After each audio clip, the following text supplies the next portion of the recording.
Fala makers, tranquilos? Desde pequenos ouvimos falar que ter educação financeira é sinônimo de ter dinheiro guardado. Aquela poupança no banco dá aquela tranquilidade em casos de emergência e não se deve gastar dinheiro à toa, verdade ou não? Porém, conforme vamos crescendo, vemos que a nossa relação com o dinheiro é muito mais complexa do que imaginamos. Além do poupar, temos que desenvolver novas maneiras de levar uma vida financeira saudável sem abrir mão de realizar sonhos, realizar planos. Como saber se dar importância para a educação financeira na prática vai deixar a minha vida mais fácil? Como fazer um orçamento pessoal? Como começar esse processo? Então é disso que vamos falar no vídeo de hoje. Se você ficar até o final, você vai sair daqui com um orçamento pessoal prontinho, tá certo? Roda a vinheta, editor!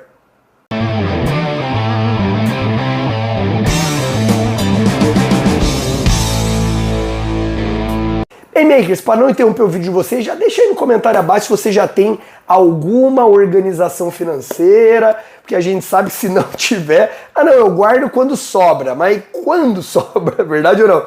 Então comenta aí abaixo se você já tem alguma organização financeira, se você cuida das finanças. Número 2, passo a seguir, se você já tem algum dinheiro investido e se você estiver namorando ou casado e tudo mais, se você já bate esse papo aí com a sua companheira ou com o seu companheiro, tá bom? Sem mais enrolação, vamos lá. Quanto mais conhecimento temos sobre finanças, torna-se mais fácil melhorar nossos investimentos e despesas. Para se ter uma ideia do quanto ainda precisamos evoluir quando o assunto é o dinheiro, uma pesquisa do SPC Brasil aponta que 46% dos brasileiros não controlam o seu orçamento, que é um dos itens básicos da educação financeira. Mas calma, No dia a dia é possível mudar essa situação, entendendo a importância da educação financeira e colocando seus conceitos em prática. Vamos compreender melhor tudo isso, Calma, vamos lá. Educação financeira. O que é, Rodrigo? Conforme falamos no início, educação financeira vai muito além do hábito de poupar e economizar. É sobre entender como melhorar a relação com o dinheiro e torná-la saudável para a sua vida. Por isso, ela acontece em nosso dia a dia nos menores detalhes. Eu comecei a cuidar do dinheiro mesmo, Embora meu pai tenha me educado desde cedo, mas quando eu tava ali com meus 13, 14 anos, eu tava ali com a minha mesadinha, aí deu avançada para uma conta ali, que meu pai, enfim, óbvio que foi no nome dele ali, mas uma conta separada, e aí lá não lembro se foi 14 ou 15 anos, eu tava com o meu cartãozinho de crédito. E aí, sabe o que aconteceu? Eu descobri o conceito do mínimo, do pagamento mínimo. Sabe quando vem lá R$2.000 no cartão e aparece, você pode pagar duzentão? Falei, porra, então vou pagar, vamos botar aqui, eu não lembro quanto foi, acho que foi R$500, R$500, algo do tipo lá. Aí eu paguei cinquentão, Aí no outro mês, que é mais que, vamos supor que eu mantive ali, mais quinhentão, agora tava 950. Aí o que eu fiz? Vou pagar, mais cenzão, aí 850. Só que a minha mesada era quinhentão, E aí 850, mais R$500, já dá ali, 900, 1.000, 1.100, 1.200, 1.300. Aí você vai lá e paga o quê? 150. Então quer dizer, bola de neve. E aí meu pai, quando descobriu, tava desesperado. Aí o que ele fez? Me ajudou ali e eu juro por Deus, eu nunca mais, não só o mínimo, eu nunca mais paguei uma parte do cartão. Isso aí me deu um trauma positivo, digamos assim. E a gente sabe que a grande maioria dos brasileiros, quando às vezes você pergunta, e aí, passa no cartão, não tem o cartão. Não gosta de cartão, porque já passou por isso, só que não entendeu que a culpa foi dele, O cartão de crédito é a melhor ferramenta, inclusive, para organização financeira, que a gente vai falar um pouco mais à frente. A questão é você se policiar para pagar no dia e não gastar mais do que você tem, né? Verdade ou não? Desenvolver e aprimorar a educação financeira de forma prática é saber que cada decisão importa. Esse entendimento vai desde pequenos gastos até grandes investimentos. Um dos grandes vilões da educação financeira está no fato de que muitas pessoas não sabem exatamente onde seu dinheiro está sendo gasto. Sem essa visão, fica difícil identificar onde os recursos estão sendo desperdiçados. Vale lembrar que a importância da educação financeira não é só para as pessoas. Essa cultura faz toda a diferença nas empresas. Comenta aí abaixo se você quer que eu faça um vídeo sobre educação ou até organização financeira dentro de uma empresa, que vai para a parte de gestão. Se você já tiver um negócio, mesmo você sendo MEI, mesmo você sendo aí um empreendedor individual, comenta aí abaixo que eu faço o vídeo. A importância da educação financeira na prática. Ao entender o que é educação financeira, já fica mais fácil saber como sua aplicação prática faz toda a diferença em nossa vida, não é verdade? Ao contrário do que muitas pessoas podem passar e pensar também, a educação financeira não deve ser uma barreira na sua vida, dificultando o uso do dinheiro. Sabe aquelas decisões do tipo, eu vou cortar o cafezinho, eu vou cortar aquela saída de casal, né, pra jantar. Não é bem assim, porque também você tem que pensar no futuro vivendo o presente, né? Tem que ter um equilíbrio, não pode pensar só no futuro e se matar aqui no presente, né? A não ser que seja para zerar suas dívidas, aí é importante, né, apertar pelo menos para dar uma zerada, né? Ela deve ser, a educação financeira, uma aliada que facilita o dia a dia e traz tranquilidade na tomada de decisão. Afinal, se você não tem controle sobre as suas despesas e receitas, possivelmente sobra mês no final do salário, ou seja, não sobra nada, né? E aí começam os malabarismos financeiros que muitas vezes geram preocupação, como pagar o mínimo, por exemplo, né? É preciso encarar a educação financeira na prática como um pilar importante do desenvolvimento pessoal. Sabemos que o dinheiro não é tudo, mas é através dele que podemos viver melhor, alcançar nossos sonhos e proporcionar uma boa vida para quem amamos. Afinal, você não paga a sua escola, né, a escola dos seus filhos, a sua educação com amor. Você não paga a farmácia com carinho. É a moeda de troca. Vivemos no mundo capitalista, então o dinheiro é sim importante. Além disso, a educação financeira começa em necessidades básicas, como moradia, como alimentação, como saúde. De acordo com o Serasa, atualmente mais de 63 milhões de brasileiros estão inadimplentes, sendo que o valor médio da dívida é de R$ 4.000 por pessoa. Vamos agora aprender, como eu prometi, a como fazer um orçamento pessoal. Por onde começar, Rodrigo?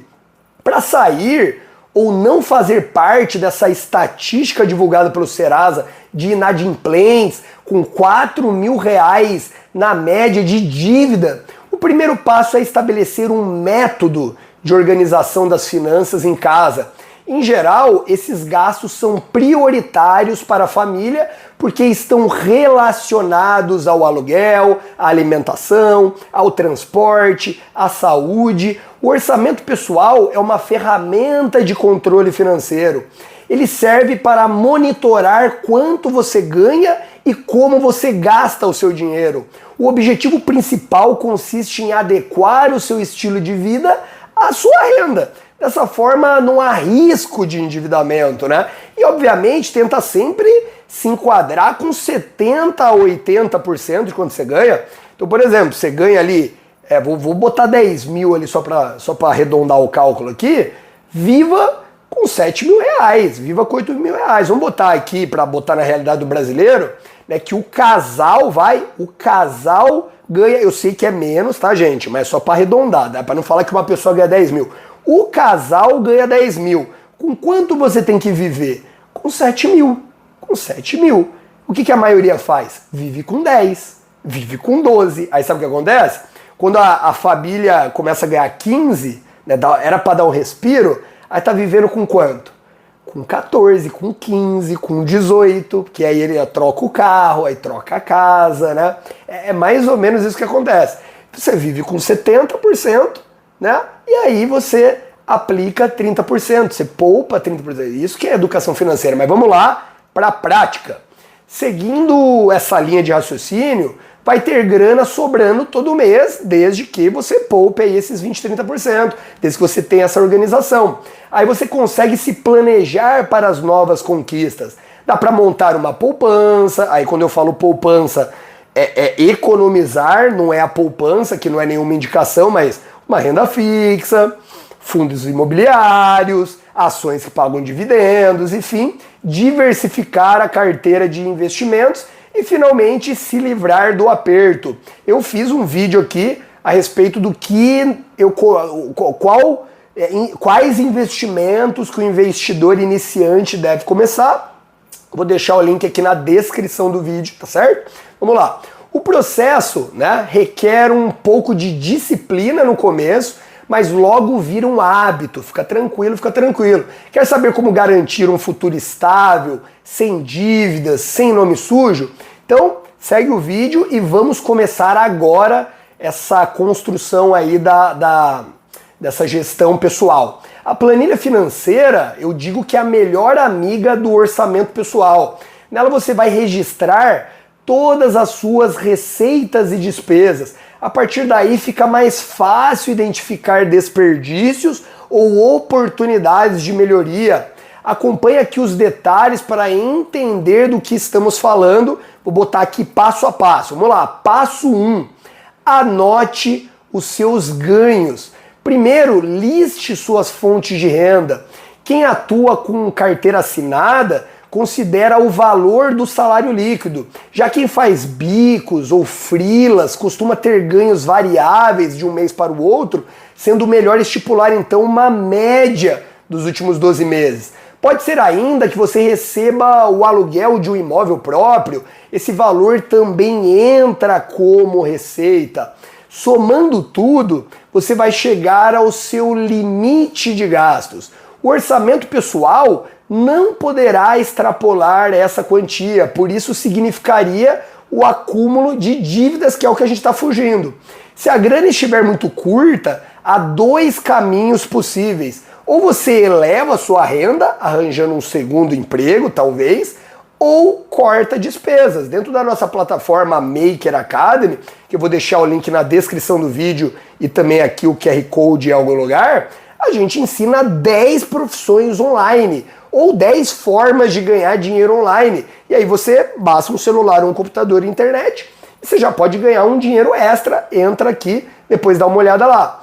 Número 2, registre todos os seus gastos. O próximo passo é justamente saber como anda o seu custo de vida. Para tanto, anote todos os gastos que você tiver ao longo do mês.